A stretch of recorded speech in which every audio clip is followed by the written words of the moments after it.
Very good morning, dear students. Today we are going to discuss principles of management which are given. Today we will discuss the principles which are given by F.W. Taylor's, that is the principles of scientific management, and the principles of management which were given by Henry Fayol. Now, F.W. Taylor gave 4 principles of management. Okay, F.W. Taylor ने 4 principles दिए थे and he is also considered as the father of scientific management. इनको हम father of scientific management भी कहते हैं क्योंकि जो इन्होंने 4 प्रिंसिपल्स दिए थे बेटा, वो किस पे बेस थे? साइंस पे. इनके अकॉर्डिंगली इन्होंने कहा कि मैनेजमेंट जो है वो साइंस की तरह होती है. मैनेजमेंट के जो भी प्रिंसिपल्स हैं वो हमें सर्टन लॉज और रूल्स के अकॉर्डिंगली उनको चलना पड़ता है. ठीक है, जैसे हमने कोई भी चीज़ प्रूव करनी है उसके लिए साइंटिफिक मेथड अडॉप्ट किया जाता है. तो टेलर के अकॉर्डिंगली जो मैनेजमेंट के प्रिंसिपल्स हैं वो क्या हैं बच्चे?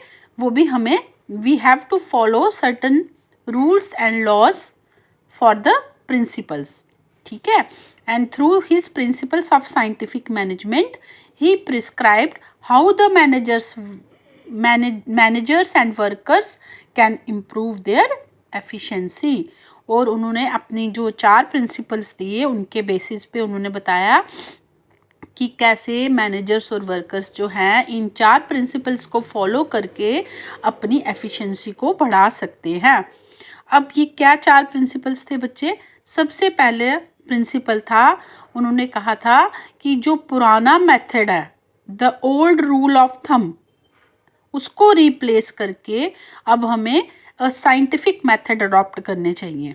जैसे पुराने टाइम में जो भी काम होता था, जैसे चलता था, लोग उसको वैसे ही आगे करते जाते थे, उसमें चेंजेस कम लाते थे. लेकिन अब जो है वो कहता है कि अभी हमें अपना काम करने का तरीका और ढंग बदलना पड़ेगा और उसको एक साइंटिफिक तरीके से हर एक काम को करना पड़ेगा. और इसलिए उन्होंने किस पे ज़्यादा स्ट्रेस दिया? To replace the old rule of thumb and to adopt the new scientific methods. Okay, ये फर्स्ट प्रिंसिपल था. नंबर 2, टेलर ने बताया कि scientifically select and then train, teach and develop the worker. कि किसी की भी सिलेक्शन करनी है, उनको पहले वर्कर्स की या एम्प्लॉयज़ को सबसे पहले सिलेक्ट करो, फिर उसके बाद उनकी ट्रेनिंग हो, जिस जॉब के लिए वो रखे हुए हैं उनको पढ़ाया जाए और उसके बाद उनको वो काम दिया जाए. ठीक है, ये नहीं कि आप पुराने टाइम क्या होता था, workers choose their own work. जब भी काम पे किसी को रखा जाता था वो कहता था मैंने ये काम करना, मुझे ये काम पसंद है. ठीक है, बट अब ऐसा नहीं है. अब जो भी है आपको ट्रेंड वर्कर्स जो है वो ट्रेंड वर्कर्स ही सारे प्रेफर करते हैं. ये ट्रेंड और वेल स्किल्ड वर्कर्स की जो है उन्हीं की डिमांड है. जैसे टाइम जो है वो चेंज होता जा रहा है, ऐसे मेथड्स भी बदलते जा रहे हैं. तो सेकंड आपका आ जाता है कि we have to select, train and teach the workers according to scientific technology. ठीक है, ये सेकंड पॉइंट आ गया. थर्ड बेटा आएगा कि heartily cooperate with the workers. ये इसमें बताया गया है कि जो भी मैनेजर्स हैं उनको वर्कर्स को के साथ कोऑपरेट करना पड़ता है, करना चाहिए इनफैक्ट. और ऐसा करने से जो है वर्कर्स और मैनेजमेंट के बीच में एक बहुत अच्छा रिलेशनशिप रहेगा और जिससे वो ऑर्गेनाइजेशन का ऑब्जेक्टिव जो है वो अचीव कर पाएंगे. ओके बच्चे. फोर्थ वन है divide work and responsibility almost equally between management and workers. काम और रिस्पॉन्सिबिलिटी जो है वो मैनेजमेंट और वर्कर्स दोनों के बीच में इक्वली डिवाइड होनी चाहिए. ठीक है, और मैनेजमेंट जो है उसको वो वर्कर्स जो है वो सिलेक्ट करने चाहिए जो पर्टिकुलरली किसी जॉब में फिट बैठते हैं. पहले क्या होता था बच्चे कि जो सारा काम था उसका ज़्यादातर रिस्पॉन्सिबिलिटी या उसका ज़्यादातर काम किस पे फेंका जाता था, वर्कर्स पे, और मैनेजमेंट जो है वो एंजॉय करती थी ज़्यादा। लेकिन अब ऐसा नहीं है, अब वर्कर्स जितना काम करते हैं मैनेजमेंट को भी उतना ही काम करना पड़ता है, इसलिए दोनों की वर्क और रिस्पॉन्सिबिलिटी ऑलमोस्ट इक्वल हो गई है। ये चार जो थे ये साइंटिफिक मतलब प्रिंसिपल्स हैं, और जो ये हमारे फ्रेडरिक डब्ल्यू टेलर हैं, इनको हम इसीलिए फादर ऑफ साइंटिफिक मैनेजमेंट कहा जाता है, क्योंकि इन्होंने जो भी अपने प्रिंसिपल्स दिए हैं on the basis of science दिए हैं। ठीक है बेटा। और उसके बाद फिर हमने बताना है हेनरी फ्योल का। हेनरी फ्योल के जो प्रिंसिपल्स हैं उनको हम, हेनरी फ्योल को फादर, हम क्या, इनको हम फादर ऑफ एडमिनिस्ट्रेटिव मैनेजमेंट कहते हैं। ठीक है, ये आपने क्लास 11th में भी पढ़ा था कि हेनरी फ्योल जो है, Henri Fayol is known as the father of the administrative management, और F.W. Taylor is known as the father of the scientific management. इनके प्रिंसिपल साइंस पे बेस्ड है, और हेनरी फ्योल ने जो भी प्रिंसिपल्स दिए बच्चे वो एडमिनिस्ट्रेटिव मैनेजमेंट पर बेस्ड है, इसीलिए इनको फादर ऑफ एडमिनिस्ट्रेटिव मैनेजमेंट कहते हैं। और इन्होंने बेटा 14 प्रिंसिपल्स दिए थे। Following are the 14 principles of management which were developed by Henri Fayol. तो सबसे पहले हम लेते हैं division of work. According to Henri Fayol, उन्होंने कहा था कि वर्क जो है वो हमेशा डिवाइड होना चाहिए, मतलब specialisation of labour increases output. उनका कहने के अकॉर्डिंगली जो किसी स्पेशल स्किल एक्वायर करते जो वर्कर्स, उनको वही काम देना चाहिए जिसमें उनको वो स्किल एक्वायर की हुई है। इससे क्या होगा, इससे आपका आउटपुट बढ़ेगा। ठीक है। नंबर 2 उन्होंने बताया था authority managers must be given authority. Authority क्या होता है बेटा, अथॉरिटी होता है किसी को पूरी तरह से रिस्पॉन्सिबिलिटी दे देना किस चीज़ के लिए, कि आप ऑर्डर्स दे सकते हो। मैनेजर्स को राइट दे देना टू गिव ऑर्डर्स। ऑर्डर किसको करना, अपने से सबॉर्डिनेट्स को, उनसे काम लेना ताकि वो रिस्पॉन्सिबिलिटी हो उनकी, इसी को अथॉरिटी का नाम दिया हुआ है। देन डिसिप्लिन, थर्ड प्रिंसिपल बताया हेनरी फ्योल ने कि एम्प्लॉयज़ जो है उनको डिसिप्लिन में रह के काम करना चाहिए। They must obey and respect the rules and regulations of the organisation. अगर वो ऑर्गेनाइजेशंस के रूल्स और रेगुलेशंस पे काम करेंगे तो ऑर्गेनाइजेशन जो है उसका ऑब्जेक्टिव जो है वो हम इजीली अचीव कर सकते हैं। Than unity of command, command का होता है ऑर्डर देना, मतलब यूनिटी होता है एक। इसका मतलब ये है कि there should be one superior, एक ही सुपीरियर होना चाहिए जो कि एम्प्लॉय को क्या करे, एम्प्लॉय का एक सुपीरियर हो जिससे वो ऑर्डर्स रिसीव कर सके। ये नहीं कि जैसे मैं वर्कर हूँ किसी ऑर्गेनाइजेशन में तो मेरे से जो भी सीनियर है वो मुझे सारे ही ऑर्डर देते जाएं, कोई कहे ये ऐसे करना, कोई कहे ऐसे करना है, तो इससे काम जो है जो करने वाला है वो भी कंफ्यूज हो जाएगा कि उसने करना क्या है। इसलिए ऑर्डर हमेशा एक ही सुपीरियर से मिले ताकि जो जूनियर है उसे या काम करने वाला है वो उसका कमांड को अच्छी तरह से ओबे कर सके। फिफ्थ वन है unity of direction. Unity of direction में भी ये बताया हुआ है कि एम्प्लॉयज़ जो है उनको क्या डायरेक्शन दी जाए, और ये डायरेक्शन किसके लिए दिए जाए, सेम ऑब्जेक्टिव को अचीव करने के लिए। There should employ should be directed by one manager in the same direction. इनका मैनेजर एक ही हो जो सबको एक ही डायरेक्शन की तरफ ले जाए ताकि वो ऑब्जेक्टिव अचीव हो सके। नेक्स्ट है sixth one, subordination of individual interest to general interest. इसका मतलब होता है सुबॉर्डिनेशन ऑफ इंडिविजुअल इंटरेस्ट।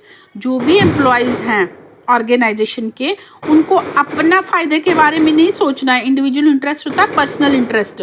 उनको सबसे पहले अपनी ऑर्गेनाइजेशन के इंटरेस्ट के उसके फ़ायदे के बारे में सोचना चाहिए, अपना फ़ायदा बाद में देखना चाहिए। ठीक है बेटा। रिम्यूनरेशन होता है सैलरीज, तनख्वाह। इसमें ये बताया हुआ है employ should be paid fair remuneration किसके लिए? जो वो काम करते हैं उनको फेयर वेजेस मिलनी चाहिए, अच्छी सैलरी मिलनी चाहिए जिससे वो सेटिस्फाइड हों।